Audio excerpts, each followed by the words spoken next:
Bonjour à tous.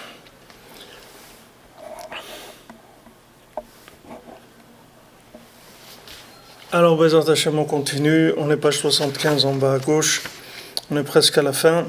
Donc, hier, on a parlé du point de émettre la mytho, c'est-à-dire que aujourd'hui, c'est-à-dire l'époque messianique, c'est une époque dont le langage, c'est un langage de émettre la mytho, c'est-à-dire c'est un langage qui n'est pas un langage de vérité, mais la vérité de la vérité, c'est-à-dire la Emouna, c'est-à-dire le Ratson, le Orapanim, ce qui s'appelle le visage d'Hachem, c'est-à-dire que de rentrer dans la profondeur des choses.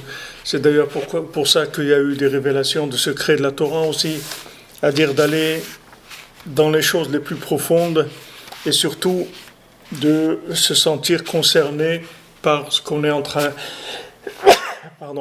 parce qu'on est en train de faire. C'est ce qui est le plus important, c'est d'être concerné par le service d'Hachem qui est le nôtre aujourd'hui.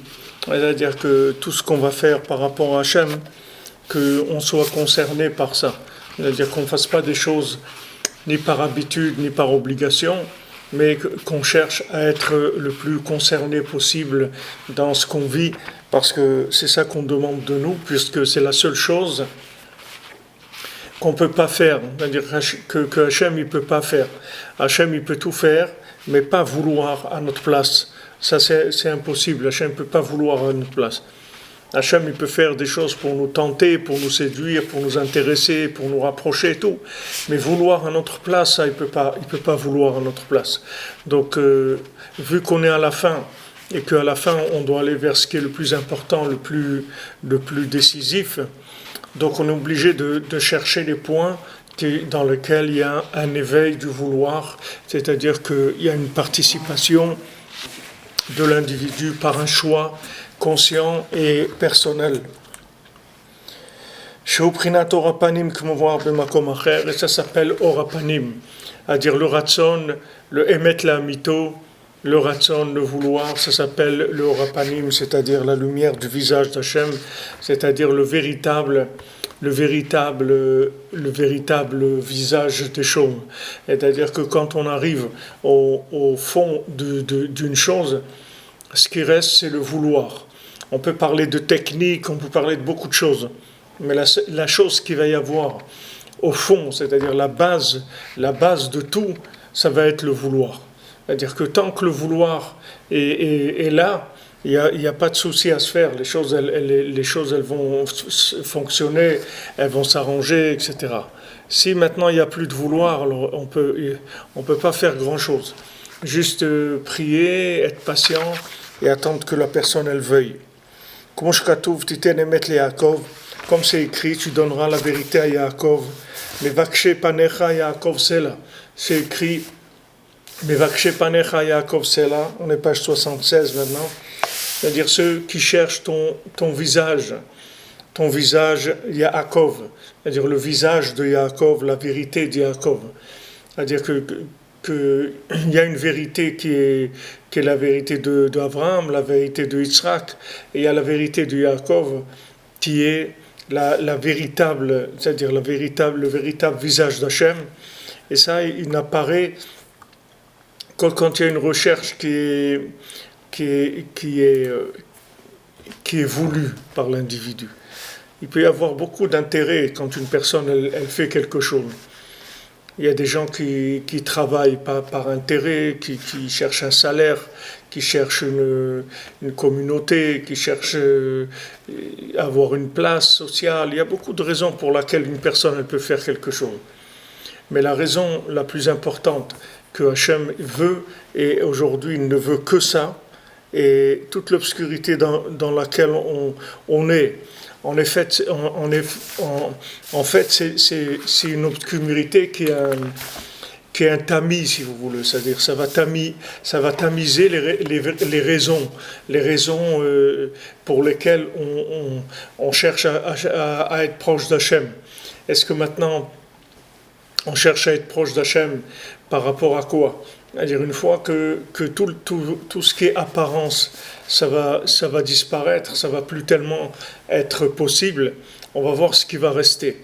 Est-ce que la personne, elle veut ou elle veut pas? Comme le Baal Shem Tov, quand il a eu, on lui a dit du ciel qu'il avait perdu son monde futur, alors il était joyeux, il a fait un repas et tout, il a dit enfin, j'ai plus aucun intérêt à servir Hachem que parce que je le veux, c'est-à-dire je l'aime et je suis bien avec lui, c'est tout. C'est-à-dire je n'ai plus aucun intérêt puisque maintenant on m'a enlevé mon monde futur. Alors il était très très content, le Baal Shem Tov, de ça. Parce que tant que quelqu'un, Rabbeinu il dit que c'est sûr que servir Dieu pour avoir part au monde futur, c'est déjà un niveau, c'est déjà quelque chose. Mais il y a quelque chose de plus élevé que ça, c'est de servir Dieu parce qu'on l'aime et parce qu'il n'y a rien de mieux dans ce monde que ça. Sans chercher d'intérêt, c'est-à-dire que uniquement pour le service lui-même. Comme David Ameller, vous voyez dans les Teilim, dans les psaumes, il veut rien, David Ameller. Il veut être avec Hachem et chanter pour Hachem, c'est tout ce qu'il veut. Il veut rien du tout, il n'a pas aucun intérêt. Il a juste cette faveur-là de pouvoir servir Hachem. C'est tout ce qu'il veut. Alors ça s'appelle Mevakshe Panecha Yaakov Sela. C'est-à-dire ceux qui cherchent ton visage comme Yaakov. Alken Yaakov Avinu beotzem kocho echnis belev kol Israël.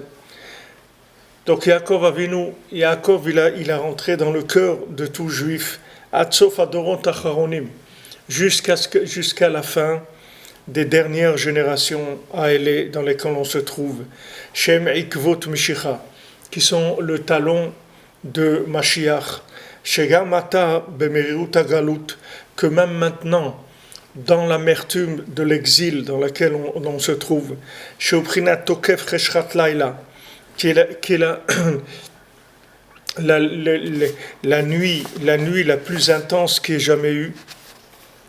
Istakel kol echad ala emet le'amito, que chacun il regarde, il n'observe que le emet le'amito, c'est-à-dire la véritable vérité, que toutes les autres choses, que toutes les choses qui sont des intérêts, qui sont des réussites, qui sont des buts qui sont fixés par les hommes et qui sont des carottes pour avancer, tout ça, ça va disparaître. Il va falloir regarder que le Emet l'Amito. C'est-à-dire que je veux servir Hachem et je reste avec Hachem et je fais tout ce que je peux pour me rapprocher d'Hachem, que je réussisse ou que je ne réussisse pas, ça ne change rien du tout. Moi, tant que je vivrai, je chercherai à me rapprocher d'Hachem, c'est tout. Mais peu importe, même si quelqu'un me dit, mais regarde, tu perds ton temps. Comme dans les contes, le premier conte de la princesse disparue. Alors les géants, ils lui disent, écoute, tu perds ton temps, mon ami. Tu es en train de chercher une montagne en or avec un château en pierre précieuse.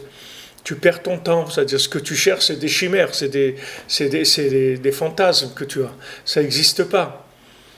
Et lui, il dit, oui, ça existe. Et lui dit, tu perds ton temps, tu es en train de perdre ton temps. Regarde, nous on est là-dedans depuis des siècles qu'on vit dans le désert et on sait tout ce qui se passe dans ce monde. Il y en a un qui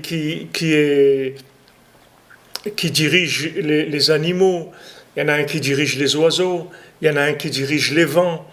Alors chacun de ces géants-là, il conseille à ce chercheur-là au second du roi. Il lui dit, écoute, tu es en train de te tromper, ça n'existe pas. On te dit que ça n'existe pas. C'est tout, tu peux nous faire confiance. On est des gens qui sommes là depuis des dizaines d'années. Et on s'occupe par exemple de tous les oiseaux. Les oiseaux, ils volent dans le monde entier. Donc s'il existait quelque chose comme ça, tu penses bien qu'on l'aurait vu, qu'on aurait été au courant. Ça passe pas inaperçu, une montagne en or avec un château en pierre précieuse. C'est quelque chose dont on aurait entendu parler. Donc si on n'en a jamais entendu parler, ça veut dire que ça n'existe pas, c'est tout. Ça veut dire ce que tu cherches, ça n'existe pas. Alors les gens, ils vont vous dire, voilà, ça n'existe pas, c'est tout. Ce que tu cherches, ça n'existe pas. Et ces gens-là, c'est des gens qui ont le émettent. Parce que ces géants-là, c'est des géants de la vérité. C'est pas des géants, c'est pas des gens que Chas Shalom, ils sont pas, c'est pas des gens bien ou c'est des gens qui veulent faire du mal ou ils veulent pas faire du mal, ils veulent faire du bien. Seulement, la connaissance qu'ils ont, elle est limitée à la vérité, c'est tout. C'est-à-dire, eux, ils connaissent la vérité et ils te disent, regarde, la vérité, ça n'existe pas, c'est tout. Ce que tu cherches, d'après la vérité, un bonhomme comme toi, une dame comme toi, une jeune fille comme toi, un jeune homme comme toi, tu n'as aucune chance d'y arriver. Voilà, ça on te le dit, ça c'est la vérité. Maintenant, ce qu'ils ne savent pas, c'est qu'il existe la vérité de la vérité. Et avec la vérité de la vérité, c'est sûr qu'on peut y arriver. Et c'est sûr qu'on va y arriver, et il n'y a aucun doute, et c'est très facile, et il n'y a aucun problème du tout. C'est sûr qu'on va y arriver. Ça, c'est la vérité de la vérité. Alors maintenant, c'est sûr que si quelqu'un il va écouter ces géants-là de la vérité, alors eux, ils vont lui prouver par A plus B qu'il est en train de se tromper. Ils vont lui dire, regarde, tu ne peux pas, dans l'état où tu es, d'où tu viens, les conditions sociales, le monde d'aujourd'hui, etc., tu ne vas pas y arriver. Ça, c'est la vérité. Maintenant, lui, s'il les suit, il va pas y arriver. Alors maintenant, qu'est-ce qui s'est passé ? Alors, lui, il est allé voir le second du roi qui cherchait la princesse disparue, c'est-à-dire qui cherchait son âme, il cherchait la vérité. Alors, quand il a été chez le premier géant lui a dit, écoute, moi je te dis quelque chose comme ça n'existe pas. Mais comme tu insistes et tout, c'est pas des gens méchants ni rien. Il lui dit, écoute, puisque tu insistes, je vais appeler les animaux. Je vais leur demander s'ils ont déjà vu quelque chose comme ça. Alors il a appelé tous les animaux. Il dit, on n'a jamais vu quelque chose comme ça. Un château en or, avec un château en pierre précieuse sur une montagne en or, ça n'existe pas. Alors il lui a dit, regarde, c'est dommage, tu pourrais faire peut-être quelque chose de ta vie et tout, tu es en train de perdre ton temps, tu es en train de chercher quelque chose, tu es en train de chercher un mouton à 5 pattes, ça n'existe pas ce que tu cherches. Ok, il se décourage, il continue, il insiste. Alors lui dit, écoute, j'ai un frère, que ce frère-là, lui, il dirige tous les oiseaux. Donc peut-être les animaux, ils n'ont pas vu, peut-être les oiseaux, comme ils volent plus haut, alors peut-être qu'eux, ils ont vu. Alors voilà, pour te faire plaisir, pour te calmer, parce que tu fais pitié comme ça de te voir et tout. On veut pas avoir ta mort sur la conscience et ça nous fait de la peine de te voir comme ça. Donc vas-y, va chez mon frère. Donc il va chez son frère, l'autre géant. Et l'autre géant, il appelle tous les oiseaux. D'abord, il lui dit ça n'existe pas, mais il dit quand même, on va voir. Il appelle tous les oiseaux. Les oiseaux, il dit ça n'existe pas. Une montagne en or et un château en pierre précieuse, ça n'existe pas. Donc il lui dit, tu vois, regarde, tous les animaux, tous les oiseaux et tout, arrête, calme-toi, reste tranquille, rentre chez toi, fais comme tout le monde, regarde la télé, va au sport, va faire les courses à Carrefour, va en vacances et fais ton truc, achète-toi des vêtements, occupe-toi, écoute un peu de musique, voilà, c'est tout. Si tu as fait des fois, tu n'as pas le moral, bois un petit coup, tu te prends un petit coup, c'est tout. Tu bois un petit Armagnac le matin ou un truc comme ça, et puis c'est tout. Qu'est-ce que tu veux? Que c'est ça la vie, il n'y a pas d'autre chose. Et lui dit, mais attends, c'est pas possible, je te dis que ça existe. Il dit, arrête, regarde. Tu vois bien qu'on est des gens très sérieux, on est des géants de la vérité. Donc c'est pas à nous que tu vas apprendre ce que c'est que le monde. Donc on te dit que ce que tu cherches, ça n'existe pas. Ok. Il pleure, il dit, écoute, que tu insistes tellement et tout, que j'ai un frère, que lui, il s'occupe des vents, que lui, là, il dirige tous les vents.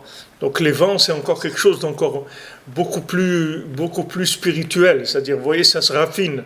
On commence avec les animaux, après c'est les oiseaux, maintenant c'est les vents. C'est-à-dire, c'est quelque chose, c'est du souffle, c'est déjà quelque chose de beaucoup plus raffiné. Alors il va voir celui qui s'occupe des vents. Alors il demande, il convoque tous les vents. Il leur dit, est-ce que vous avez déjà vu une chose pareille? Alors les vents, ils disent, non, on n'a jamais vu un truc pareil, ça on n'a jamais vu. On n'a jamais vu. Une montagne en or avec ça n'existe pas. Alors les vents, ils soufflent dans tous les, comme on dit, à tout azimut, partout. Ils vont partout. Donc il n'y a pas un endroit où le vent, il souffle pas dans le monde. Donc il dit, écoute, ça n'existe pas ton truc. Donc ça, c'est déjà les gens qui connaissent les secrets de la Torah, tout ça, toute la profondeur, tout ce qui souffle, tout ce qui est profond et tout. Et lui disent, mon vieux, toi, tu n'as aucune chance, ce que tu cherches, ça n'existe pas. Alors là, il se met à pleurer, à pleurer, à pleurer, à pleurer. Et il dit que non, c'est pas possible, ça existe, ça existe, ça existe. Et après, il y a un petit vent qui vient en retard, et il dit, je m'excuse pour le retard et tout. Le géant il lui dit, regarde, tu vois, qu'est-ce que tu viens faire maintenant? J'ai convoqué tout le monde. Il dit, non, je pouvais pas, j'étais occupé, j'étais en train d'amener la princesse disparue sur la montagne en or dans le château en pierre précieuse. Alors voilà, Baour Hashem, il a trouvé, et à ce moment-là, le géant lui-même, il lui dit, regarde, peut-être que là-bas, tu vas avoir besoin de quelque chose, tu vas avoir besoin d'argent ou quelque chose, je vais te donner un petit sac. Chaque fois que tu auras besoin d'argent, tu mets ta main dans ce sac et tu prendras de l'argent pour pas que tu aies des difficultés, parce que tu l'as cherché, ça fait tellement d'années que tu cherches, que peut-être maintenant tu vas avoir des problèmes. Alors voilà, je te donne comment avoir la parnassa sans rien faire. Tu as ce petit sac, chaque fois que tu as besoin, tu prends dedans et tu vas chercher à la faire sortir. Alors lui, il arrive là-bas, bien sûr, ce petit vent, il l'amène là-bas. Et lui maintenant, c'était difficile pour rentrer et tout. Il donne un petit peu de pot de vin aux gardes, etc. Il rentre.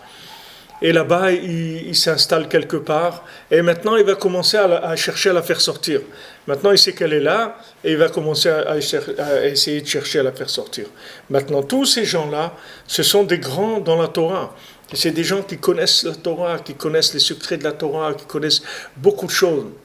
Mais que Rabbi Nachman, ce qu'il a dit, eux, ils ne connaissent pas ça. Eux, ils ne connaissent pas ça.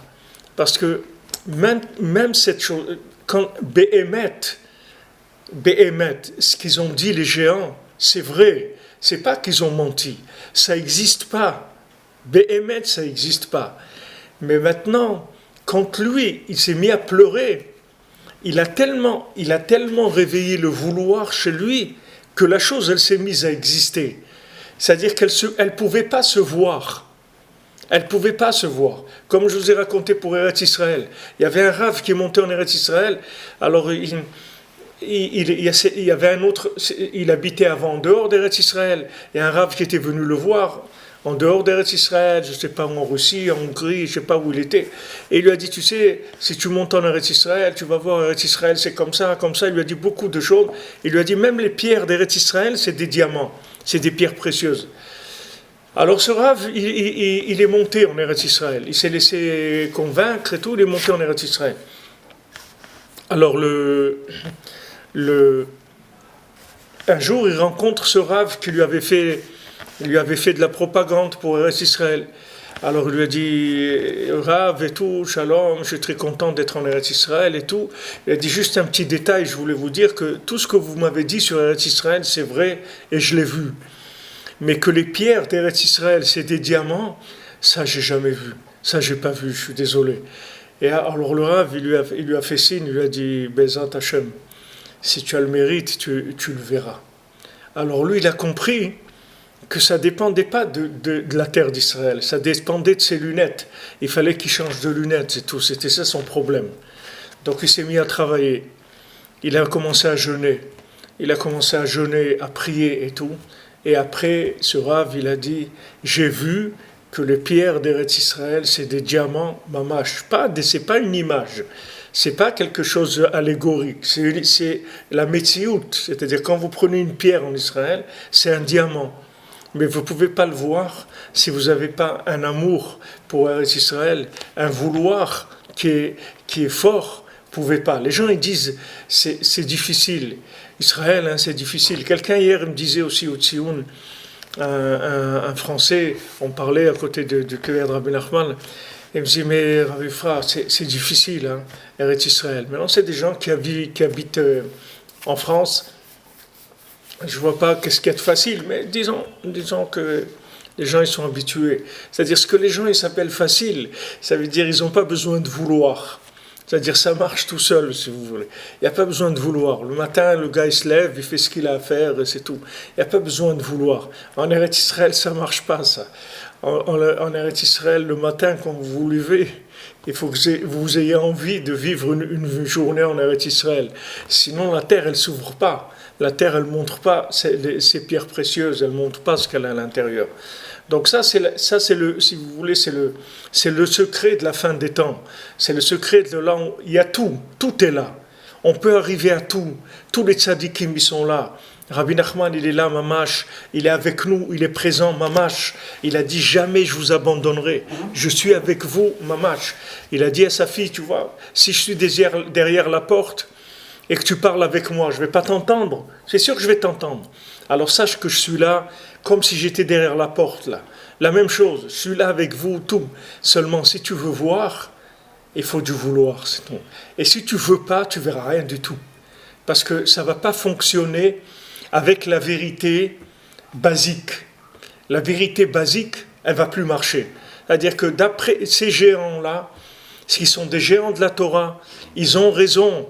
Ça n'existe pas ce qu'ils cherchent. D'après la vérité, ça n'existe pas. Mais avec du vouloir, ajoute du vouloir. Et tu vas voir que ça existe. Parce que maintenant, si vous voulez, quand elle lui écrit, la princesse disparue, qu'elle lui écrit sur le foulard, elle écrit voilà, j'ai beaucoup de peine, etc., que tu t'es endormi et tu aurais pu me faire sortir, tout ça. Maintenant, regarde, sache que je me trouve dans cet endroit-là. Maintenant, elle lui a dit qu'elle se trouve dans cet endroit-là. Mais quand le géant, quand lui, il arrive chez le géant, elle ne se trouvait pas dans cet endroit-là.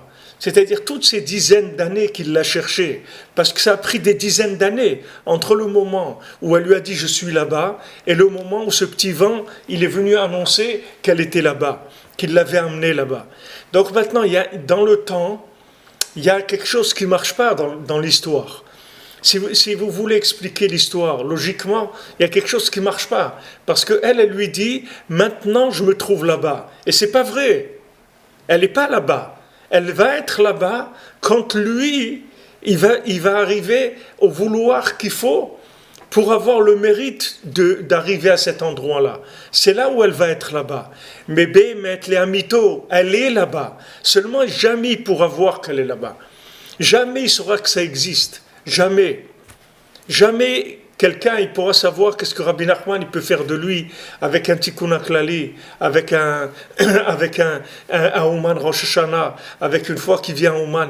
Jamais quelqu'un il pourra imaginer ce que Rabbi Nachman il va faire de lui.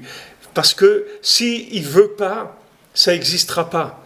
Il ne le verra pas. Il n'y a que celui qui veut qui va le trouver. Il n'y a que celui qui veut qui va arriver à voir cette chose-là.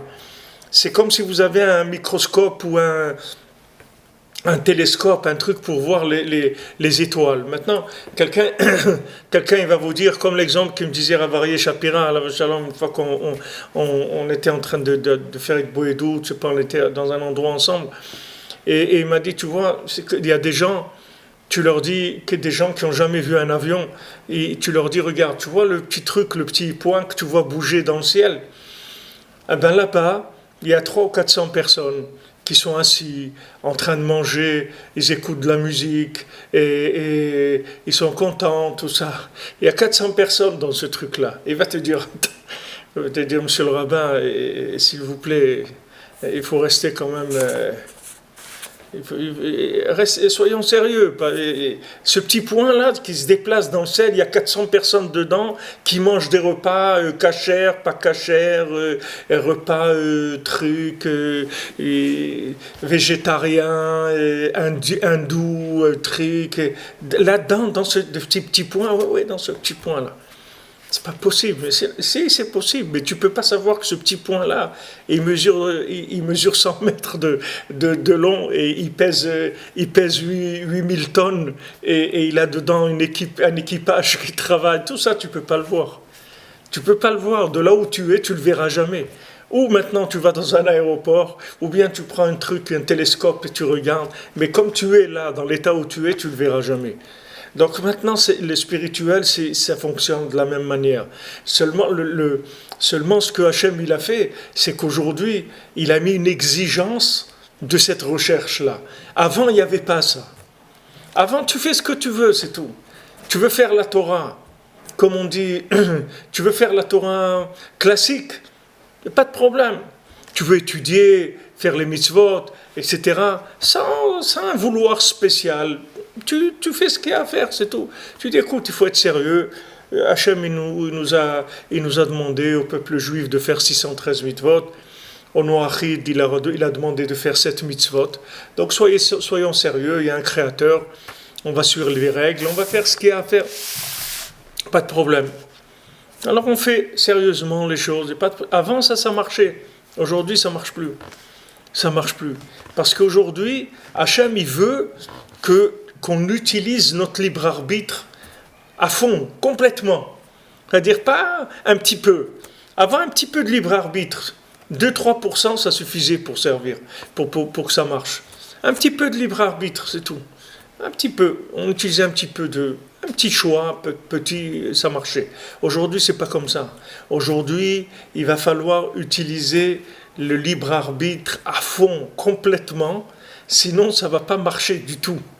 Donc on va être obligé d'aller à exploiter le vouloir pour faire le choix. Il faut que ce soit un choix conscient, un choix voulu, et que ce vouloir, il soit répété tous les jours, tout le temps. Et si maintenant, à un moment, tu arrêtes de vouloir, tu vas dégringoler complètement. Tu vas tomber. Si tu arrêtes de vouloir, tu vas tomber. Tu ne pourras pas tenir. Il n'y a que le vouloir qui te fera tenir. Et maintenant, tu peux faire ce que tu veux. Tu peux tergiverser, tu peux faire tu peux sauter, faire tout ce que tu veux, ça ne servira à rien. Si tu ne veux pas, ça ne marchera pas. Tu peux faire ce que tu veux. Il y a des gens, ils pleurent, ils disent, mais attends, ça fait 20 ans, 30 ans, je suis dans la Torah, je veux rentrer, je veux faire, j'arrive pas. Non, parce que si tu veux pas, ça s'ouvrira jamais. Tu peux rester même 300 ans si tu veux. Ça s'ouvrira pas. Si tu veux pas, ça marchera pas. Aujourd'hui, c'est que ça. Par contre, si tu veux, ça va s'ouvrir tout de suite. Si tu veux, ça s'ouvrira tout de suite. Tu vas trouver non seulement le château en or, et le château en pierre précieuse, la montagne en or, mais tu vas aussi, on va te donner un petit sac dans lequel il y aura la parnassa, c'est-à-dire que tu n'auras pas une parnassa, tu n'auras pas un coffre-fort dans une banque suisse, mais tu vas avoir un petit sac. À chaque fois que tu as besoin d'argent, tu mets la main dedans et tu prends l'argent dont tu as besoin. C'est-à-dire, ce que tu as besoin, on va te le donner. On ne va pas te donner de la richesse, mais on va te donner tout ce que tu as besoin. Tu vas manquer de rien. Tant que maintenant, tu es dans le vouloir, tu fais partie des gens classés, qu'il y a des gens qui sont en France, c'est à la mode, ils sont fichiers S. Alors maintenant, il y a les gens qui doivent être fichiers V, c'est-à-dire que c'est des gens qui veulent. Si maintenant tu fais partie des gens qui sont fichiers V, que c'est des gens qui veulent se rapprocher d'Hachem Be'emet, alors tu reçois un petit sac. Ce sac, il est vide, il n'y a rien dedans. Mais quand tu as besoin, tu mets la main dedans, tu sors de l'argent. Tu as besoin 1000 euros, tu mets ta main, il sort 1000 euros. Tu as besoin 100 000 euros, tu mets ta main, il sort 100 000. Tu as besoin 1 euro, mais si regarde le sac, il est vide, il n'y a rien dedans. Chaque fois que tu auras besoin, ça va venir, c'est tout. Ça, on le donne aux gens qui sont fichiers V, c'est-à-dire qui veulent. Des gens, dès qu'ils rentrent dans le vouloir, on leur donne tout ce qu'ils ont besoin. Ils sont assistés, ils ne seront pas riches, mais ils seront plus que des riches, parce qu'ils auront tout ce qu'ils ont besoin. Et ils feront tout ce qu'ils ont à faire, ils ne manqueront de rien du tout. Ils ont besoin d'être filines pour la bar mitzvah de leur fils, ils ont besoin de ça, pas de problème. Chaque fois que tu as besoin, tu mets la main dans le sac là-bas et tu sors de ce que tu as besoin. Mais à condition que ton but, c'est de chercher la princesse disparue. C'est-à-dire que tu veux y arriver. Tu veux y arriver.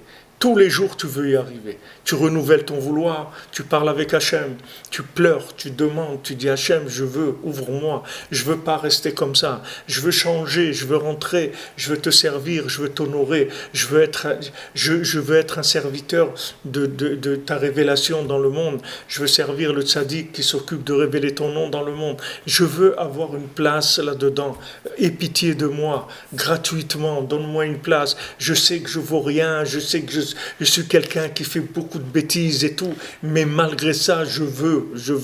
C'est vrai que je suis dans l'état où je suis et que normalement, personne ne doit même pas me regarder dans l'état où je suis, tellement je suis loin et tellement je suis à l'envers, mais je te demande, aie pitié de moi, je veux. Et si quelqu'un il veut, il va obtenir plus que tous les gens qui ont fait tout ce qu'ils ont fait sans le vouloir.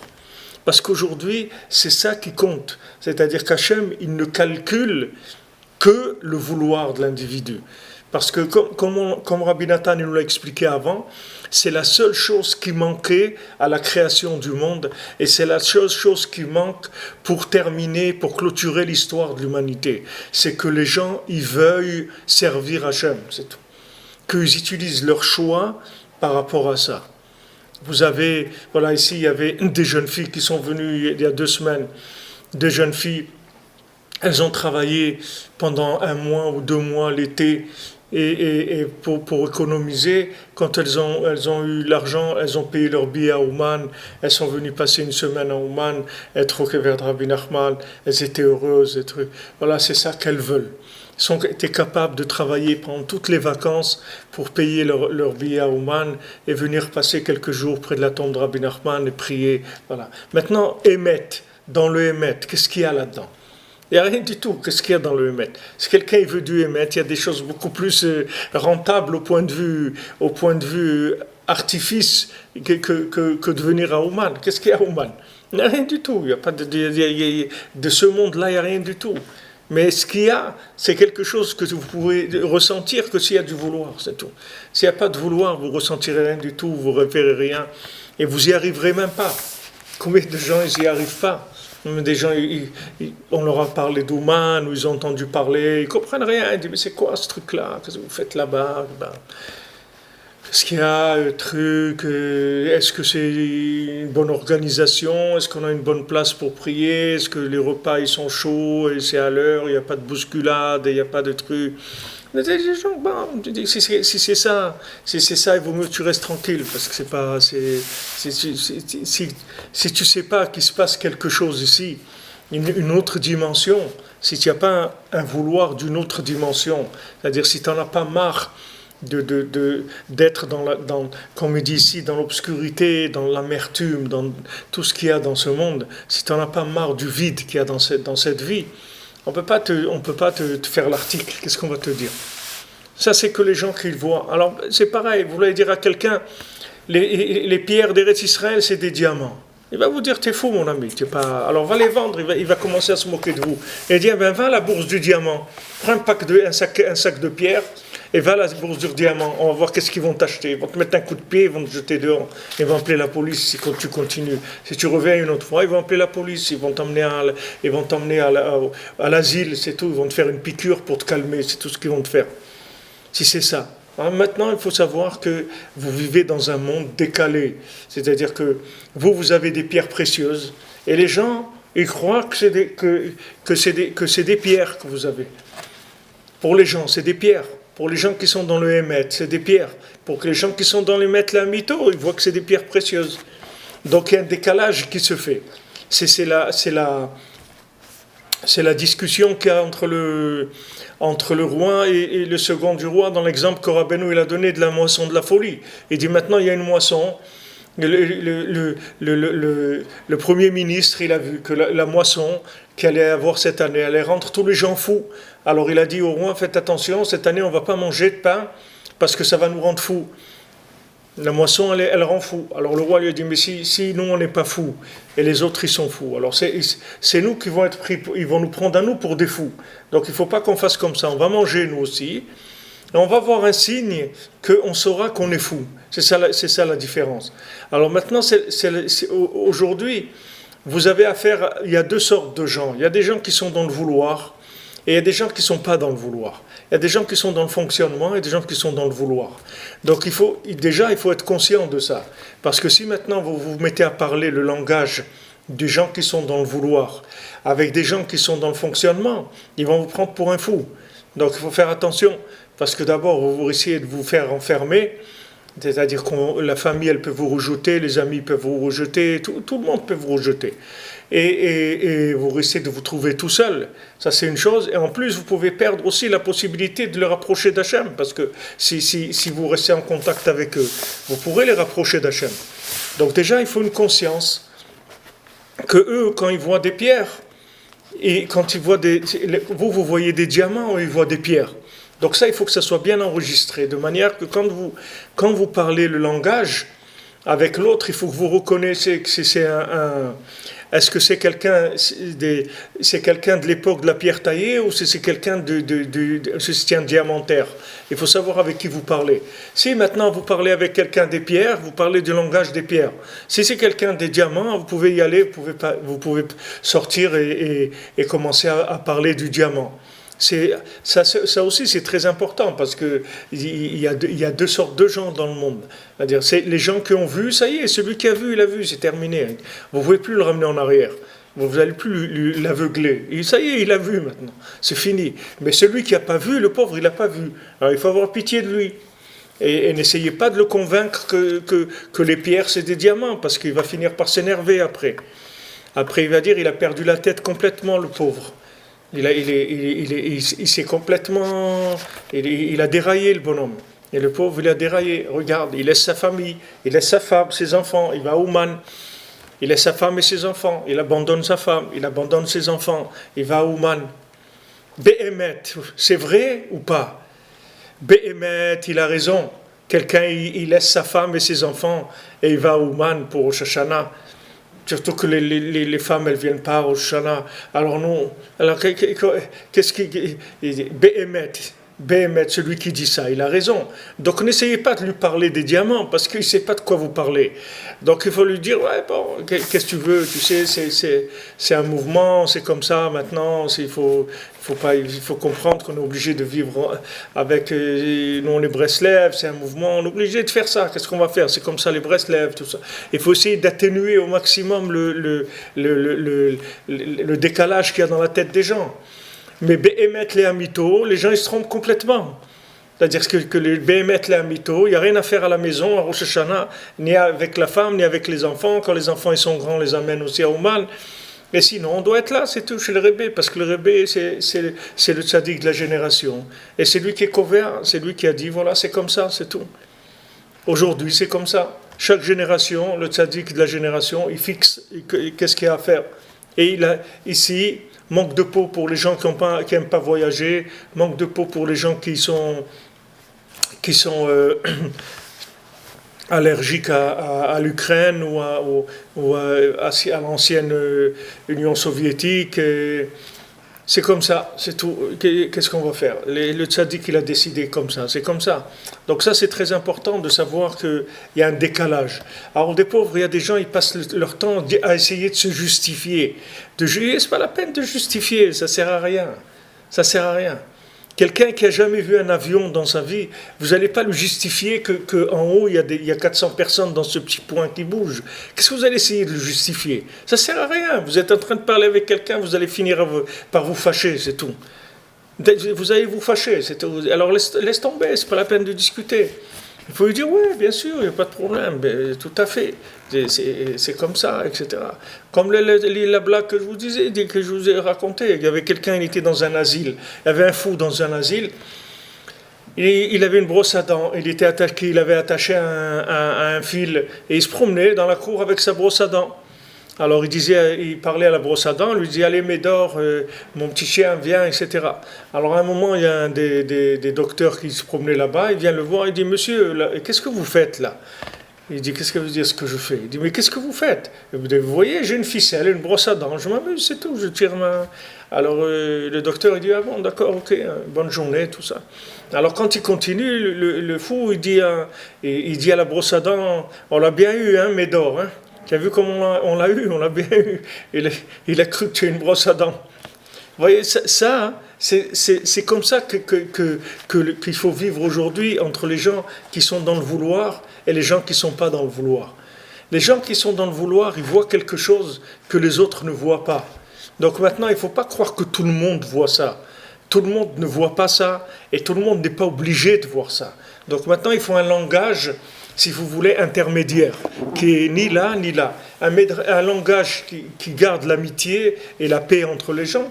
Essayez pas essayer de justifier, essayez de trouver comment expliquer ça de façon plausible, qui soit acceptable pour des gens qui ne voient pas que les pierres, c'est des diamants. Il faut leur dire, voilà, je ramasse des pierres parce que je dois construire quelque chose, etc. Alors je suis en train de ramasser des pierres. Mais vous pouvez leur dire que c'est des diamants, parce qu'ils ne vont pas comprendre de quoi vous parlez. Parce que c'est émettre les amito. Et il n'y a que ça aujourd'hui. Il ne va rien que Et si vous n'enseignez pas à votre famille, à votre femme et à vos enfants le émettre les amito, ils ne pourront pas tenir. Parce que toutes les nouvelles générations, elles ne fonctionnent que sur le langage de émettre les amito, c'est tout. Elles ne fonctionnent plus sur le langage de émettre. Si vous leur parlez émettre, vous allez les faire vomir. Ils vont vomir le judaïsme. Vous ne pouvez pas leur parler de Hémet. Il faut parler que Hémet les Amitos, c'est tout. Pas de Hémet. La princesse disparue, la montagne en or, le château en pierre précieuse, voilà, c'est ça. C'est ça la Torah. C'est ça la Torah. Il dit, mais attends, mais ça, c'est ça la Torah, c'est tout. Sache que la Torah, c'est ça. La Torah, c'est les plus grands rêves que tu as eus dans ta vie, c'est ça la Torah. Alors commence à vouloir, c'est tout. Commence à vouloir et apprenez aux gens à vouloir. Pour déclencher le vouloir, il faut étudier les profondeurs de la Torah. Parce que si vous n'étudiez pas les profondeurs de la Torah, vous ne pouvez pas vouloir. Quand vous n'avez que l'extérieur, vous ne pouvez pas vouloir. Pour le vouloir, il faut rentrer à l'intérieur, il faut voir des choses profondes. À ce moment-là, ça va vous déclencher le vouloir. C'est comme Rabbeinu dit que quelqu'un qui étudie le Zohar, ça lui donne envie d'étudier toute la Torah. Le Zohar, il n'est pas venu pour que les gens ils étudient que le Zohar. Le Zohar, il est venu pour faire... Qu'est-ce que c'est Zohar? C'est-à-dire, ça faire briller. C'est-à-dire, pour faire briller les mots de la Torah. Pour faire briller les mots de la Torah, pour que vous sachiez que quand on dit un mot, regardez dans le Zohar de la paracha... Dans la Parashat Eikev, je crois. Dans la Parashat Eikev, regardez le Zohar, vous allez voir qu'est-ce que c'est une bracha. Quand vous êtes une bracha, qu'est-ce que c'est Baruch, qu'est-ce que c'est Ata, qu'est-ce que c'est Hachem, qu'est-ce que c'est Elokeinu, Melech HaOlam, vous allez voir qu'est-ce que c'est une bénédiction, qu'est-ce que ça fait une bénédiction. Mais celui qui sait pas ça, il a pas, quand il fait, qu'est-ce que vous voulez qu'il fasse quand il fait une bénédiction, à part dire les mots de la bénédiction? Il dit voilà, j'ai fait la bracha. Tu as fait la bracha? Oui, j'ai fait la bracha. J'ai fait la bracha. Qu'est-ce qu'il a fait? Ben voilà, j'ai dit, voilà, tu n'as pas entendu, j'ai fait la bracha. Il dit, bon, tu fais la bracha, fais la bénédiction à voix haute. Mais pourquoi tu fais la bénédiction comme ça à voix basse et tout?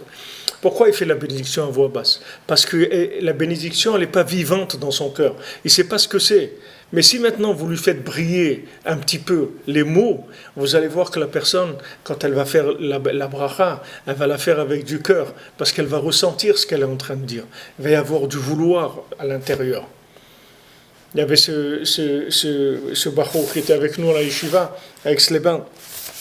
Je vous ai raconté, il fumait tellement qu'il mettait le réveil pour fumer la nuit. Chaque heure, il mettait le réveil parce qu'il avait peur de dormir 5 ou 6 heures et de ne pas fumer. Alors pour ne pas rater les cigarettes, toutes les heures, il mettait le réveil, il se levait, il tirait une clope, une bonne, et il se recouchait, il remettait le réveil, comme ça toutes les heures, toute la nuit il se levait comme ça. Alors bien sûr, le matin, le pauvre, pour se lever à la prière et tout, il fallait être au Beth Midrash à 7 heures, c'est difficile pour lui. Alors, Raphaël, une fois, il est venu le réveiller. Il lui a mis à l'endroit des tefilines, il lui a mis ici le paquet de cigarettes, et là, il lui a mis les allumettes. Il a dit, fais la bracha, fais la bracha sur ça. C'est-à-dire, il a vu qu'il était attaché à ça, comme quelqu'un il est attaché aux tefilines, que toute la nuit il attend que le matin il va mettre les tefilines, Bezrat Hashem et tout, comment il a envie de mettre les tefilines et tout. Et lui c'était comme ça avec les cigarettes, qui mettait le réveil pour se lever. Rav Reikin voyait ça, ça le rendait fou, parce que lui Rav Reikin il était comme ça, mais dans la Torah. Rav Reikin il dormait jamais, il se mettait dans le lit et dormait comme ça pour des heures. Jamais. Il étudiait. Quand il était fatigué, il s'assoupissait un petit peu, après se réveillait et continuait à étudier. Pas d'aller dormir des heures, il n'avait pas ça. Donc, quand il voyait quelqu'un qui avait cette mida-là, mais pour des cigarettes, ça rendait fou. C'est-à-dire, mais il a vu déjà, il a compris, parce que il venait c'était un talmud du Chafetz Chaim, il venait de Lituanie, il a vu du monde dans sa vie. Il a vu que c'est des prototypes humains qui n'ont jamais existé. C'est des nouveaux trucs. Jamais, lui, il a vu ça, quelque chose comme ça dans sa vie. Un bonhomme qui met le réveil toutes les heures pour fumer des cigarettes. Mais si tu dors, tu vas oublier. Non, mais il ne veut pas oublier. Il ne veut pas oublier qu'il peut fumer. Pourquoi tu veux qu'il... Alors il met le réveil pour pas, surtout pas rater les 4-5 cigarettes ou 6 qu'il va faire dans la nuit. C'est dommage qu'il va les rater. Donc il faut que... Mais ça, il n'a jamais vu. Sarah Freikin n'a jamais vu ça dans sa vie. Mais il a compris qu'il y avait une nouvelle génération. Et que cette nouvelle génération, bien sûr, ce n'était pas la méthode, ce n'est pas de leur mettre les trucs et de leur dire faire la bracha, mais en tout cas, il a compris que le monde avait changé et de façon dramatique. C'est-à-dire, c'est pas quelque chose, c'est pas un petit changement où les gens, c'est-à-dire qu'on est passé dans autre chose complètement. C'est-à-dire, ça avait commencé déjà à son époque où il s'est rendu compte de ça. Peut-être qu'il s'est rendu compte beaucoup avant. En tout cas, la yeshiva, il a vu qu'il y avait des élèves qui arrivaient, qui étaient dans un état... Pourtant, c'est des gens sérieux, c'est pas ces élèves-là. Il n'était pas fou, le bonhomme. C'est un type normal. Il a fait son bac, ces trucs et tout, normal. Mais il y a des addictions comme ça. Il y a des trucs où la personne allait attraper dans quelque chose et allait les sortir de là-bas. Amener tout le émettre du monde, vous ne pourrez pas le sortir de l'addiction. Vous pourrez le sortir de l'addiction qu'avec l'amour de la Torah, l'amour d'Hachem, l'amour des tzadikim. C'est qu'avec ça que vous pourrez le sortir. Sinon, vous ne pourrez pas le sortir. Mais Vakshe, Panecha, Yaakov, Sela, c'est tout. C'est pas le visage d'Hachem. Vous ne pouvez pas le sortir. Vous ne pouvez pas le sortir. Avec tout ce qui est émettre aujourd'hui, ça ne sert à rien. Vous ne pourrez pas sauver quelqu'un, lui donner envie de faire la Torah, les mitzvot. Vous voulez sauver quelqu'un, il faut lui parler de émettre les amito. Ça, c'est Yaakov Avinu qui nous a donné ça. Alors, ce qu'il dit ici, Rabbi Natal, Ken Yaakov Avinu beotzem kocho echnis belev kol Israël atzov adorot acharonim ma'ele shem ikvot meshicha. שגם עתה במהירות הגלות שהוא בחינת תוקף השחת לילה יסתכל כל אחד על האמת לאמיתו que chacun il observe le émet לאמיתו, c'est-à-dire la vérité de la vérité עד שכל אחד יתחזק מכל מקום שהוא, que chacun se renforce, arrive à se renforcer de tout endroit, de tout niveau dans lequel il se trouve, birtzonot chazakim, avec des vouloirs forts, Vekisufim tovim, et des languissements, des bons languissements pour Hashem Itbarach. Beprinat zacharti balayla shimcha Hashem. Je me rappelle dans la nuit de ton nom Hashem. Je suis dans la nuit, mais je me rappelle de ton nom. Prinat ezkera naginati balayla im levavi asicha veichapes ruchi. Comme c'est écrit dans le Teilim, c'est écrit dans le Tikkun HaKlali, on dit ça, que Eskere Naginati Balayla, je vais me souvenir de mon chant pendant la nuit, de ma chanson, mon nigun, mon chant, ma chanson, Balayla, dans la nuit, Imlevavi Asicha, avec mon cœur, je vais parler, Vaichapes Ruchi, et je vais chercher mon souffle, Maïe Asof Vatachlit Mimeni, qu'est-ce que je vais être, qu'est-ce que je vais devenir? Qu'est-ce que ça va être la fin de moi? Une fois, Rabbeinu, il a dit à Rabbi Nathan, quand tu vois quelqu'un, tu lui dis vos. Vous voyez, les Ashkenazes disent toujours vos. Qu'est-ce que ça veut dire? Quoi? Quoi? Où tu vas, mon ami? Qu'est-ce que tu vas devenir? Où tu vas? Qu'est-ce que tu es en train de faire? Qu'est-ce que tu es en train de faire? Comme la bracha que Rav Chaikel voulait donner, qu'une fois Rav Chaikel voyageait avec Rabbeinu, et qu'il avait ils sont passés par chez un cousin à lui, et il voulait qu'il fasse une bénédiction. Il voulait qu'il lui fasse une bénédiction pour la Parnassa. Et Rabbeinu, il n'a pas voulu lui faire une bénédiction pour quelqu'un de la vie. Le pauvre, il faisait pitié. Il avait tous ses enfants, ils étaient habillés avec des haillons comme ça faisait de la peine. Alors le Rav Chaikel, il a demandé à Rabbi Nachman, il dit, mais je vous en prie, faites une bénédiction pour qu'il ait un petit peu d'argent, quelque chose. Rabbi Nachman, il dit, j'ai pas de bénédiction pour lui. Ok, alors Rav Chaikel, il a demandé à Rabbi Nachman, ça vous dérange pas que moi je lui fasse une bénédiction? Rabbi Nachman, il dit, il n'y a pas de problème, si tu veux lui faire, fais-lui. Ah oui, Rabbeinu, il n'allait pas. Bien que l'autre, c'était un rave, un grand rave, mais c'est un peu osé. Si le tzaddik il dit j'ai pas de bénédiction pour lui, de dire moi je vais lui faire une bénédiction. Mais enfin, passons comme on dit, sur les principes et la forme. Rabbeinu lui a dit fais-lui une bénédiction. Alors qu'il a fait une bénédiction à son cousin qui était pauvre, qui était misérable comme ça. Ok. Maintenant ils sont partis. Quand ils sont partis, la bénédiction du Rav Chaikel, elle a marché. Il y a eu des gens qui sont venus, qui lui ont dit voilà, ta maison, c'est un bon emplacement entre les chemins pour nous, pour les commerçants. Donc tu vas faire ici une auberge, un restaurant et tout, et on va venir chez toi acheter à manger, etc.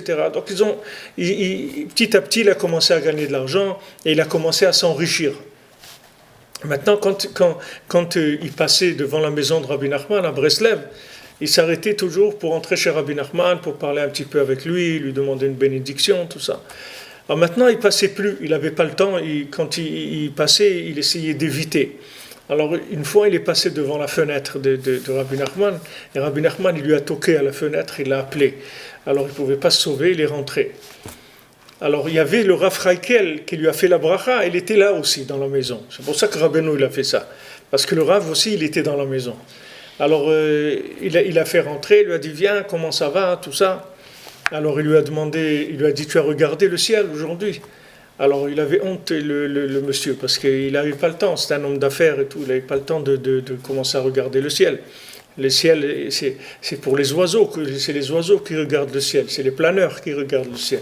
Les gens sérieux, ils regardent la bourse, le portefeuille, le cours du dollar ou de l'euro par rapport au yen, quelles les valeurs, trucs. C'est ça que les gens sérieux, c'est ça qu'ils regardent. Regarder le ciel, c'est pas. Alors Rabbi Nachman il s'est tourné vers le Rav Chaikel, il lui a dit, tu as vu ce que tu lui as fait avec ta bénédiction? Il n'a même pas le temps de regarder le ciel. C'est ça une bénédiction. Toi, tu as vu que le pauvre, il souffre. Il a des enfants habillés en haillons, il n'a pas ce qu'il faut à la maison, etc. Mais il regardait le ciel. Maintenant, toi, tu lui as voulu changer, lui dire non, ça c'est pas bien, il faut qu'il ait de l'argent, etc. Regarde maintenant, il ne peut plus regarder le ciel. Il y a des gens que s'ils sont riches, ils ne regardent plus le ciel. Donc ces gens-là, il ne faut pas qu'ils deviennent riches, parce qu'ils vont gâcher leur vie. Si maintenant tu es capable d'être riche et de regarder le ciel et d'utiliser ta richesse pour ne pas travailler et aller regarder le ciel, aller prier, à faire des bonnes choses, alors au contraire, Hachem il va te donner la richesse. Vas-y mon ami, vas-y, on te donne des milliards, vas-y, fais ce que tu... Mais si maintenant, quand tu es un peu riche, tu commences à aller au casino, au truc, et que tu commences à tourner en rond et à regarder les comptes en banque, et qu'est-ce que tu peux acheter, si tu peux acheter des yens et tu vas les revendre demain parce qu'il est en train d'augmenter les trucs, et tu as ta tête que là-dedans, c'est terminé. Je connais quelqu'un comme ça à Jérusalem, mais le pauvre, il a été très riche, il a perdu, il n'a pas tout perdu, il reste un magasin, une maison, mais il était très riche. Mais il m'a dit, Rav, vous savez, moi, j'avais pas de vie. J'avais pas de vie, parce que j'étais dans les bourses du monde entier. Donc j'avais ni jour ni nuit. Quand c'était le jour, c'était les bourses européennes, et la nuit, c'est les bourses américaines. Mais je faisais que ça. Il m'a dit, c'est un soulagement. C'est vrai que j'ai dû m'adapter à un nouveau... Mais je vis, j'ai ma femme, mes enfants. Je vis normal, je dors déjà la nuit. Je ne suis pas comme l'autre qui, pour fumer les cigarettes, toutes les heures, il allume pour fumer les cigarettes. L'autre, il doit toutes les heures. Il ne faut pas qu'il rate la bourse de New York, la bourse du Japon, la bourse... Mais tout ça, pourquoi? La bourse ou la vie, qu'est-ce que tu veux? Qu'est-ce que tu veux? Qu'est-ce que tu vas faire avec tout ça? Où tu vas aller? Si maintenant tu en as besoin, Hachem il va te les donner. Même si tu ne veux pas être riche, Hachem il va t'obliger à être riche, si tu as besoin. Mais t'occupe pas de ça, c'est pas ton problème. Toi, ton problème, ce qu'il faut, c'est que tu cherches ton souffle de vie, tu cherches à vivre. Même dans l'obscurité dans laquelle on est, de chercher à vivre. Qu'est-ce que je vais devenir? C'est tout ce qu'on doit se demander. Où je vais là? Je suis en train de faire quoi? Je vais où avec tout ça? Ok, ça, d'accord, ça oui. Et après? Après, d'accord, ok, j'ai ça. J'ai un appartement, j'ai un deuxième, j'ai un troisième, j'ai une maison de campagne, j'ai un truc ok, j'ai 2 pièces à New York, et j'ai une chambre à Miami, et j'ai un truc au Maroc, ok. Et après, voilà, maintenant tu as tout ça. Maintenant, qu'est-ce qu'on fait avec tout ça? Et on va où avec tout ça? Alors Rabbi Nachman, il a dit à Rabbi Nathan, quand tu vois quelqu'un, demande-lui ça. Tu dis, où tu vas mon ami? Tu vas où avec? C'est tout, tu lui demandes ça, qu'il te réponde où il va. Il sait où il va. Il sait où il va, d'accord. Mais la plupart des gens, ils ont le émet, mais ils n'ont pas le émet, la mytho. Ils ont le émet, ils disent, voilà, mais attends, il faut vivre bien, il faut avoir ce qu'il faut, il y a une retraite, on va vieillir, qu'est-ce qu'on va devenir, etc. Ça, c'est la vérité. C'est vrai, la vérité, quand on arrive à 65 ans, on ne peut pas travailler autant que quand on était jeune et tout, on a besoin un peu de retraite, un bien qui nous rapporte quelque chose, etc. C'est vrai, mais il y a une vérité qui est plus profonde que ça, et que ça ne vaut pas la peine de sacrifier cette vérité-là pour le premier niveau de la vérité. Donc Shlomo il demande dans le Shirachirim, il parle de ça. Prendre Rabbi Nathan, il nous rapporte ici. C'est-à-dire que maintenant, même dans l'obscurité dans laquelle il se trouve, qui cherche l'amour de son âme, c'est-à-dire qui cherche l'amour d'Hachem, que ça c'est la sainteté de tout le judaïsme qu'il peut avoir en lui.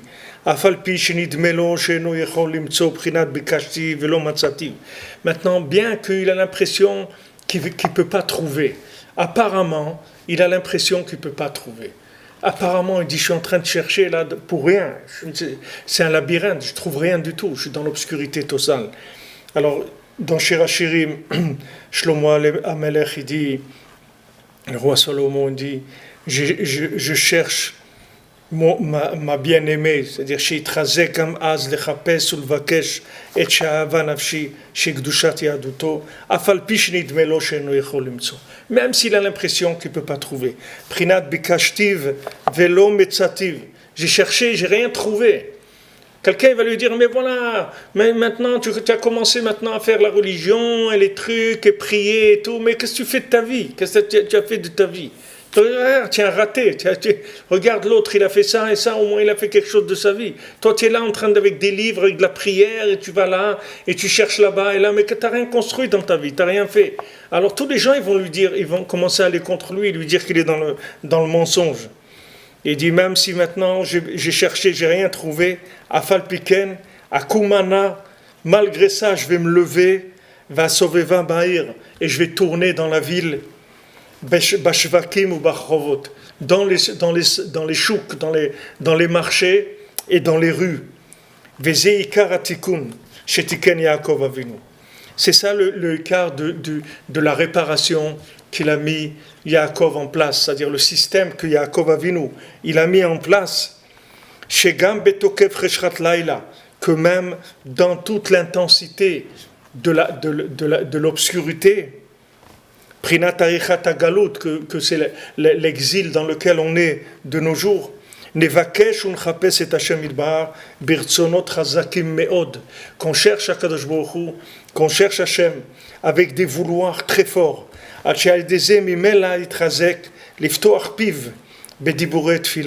Jusqu'à qu'il va tellement chercher qu'il va commencer à ouvrir sa bouche pour commencer à prier, à parler avec Hashem.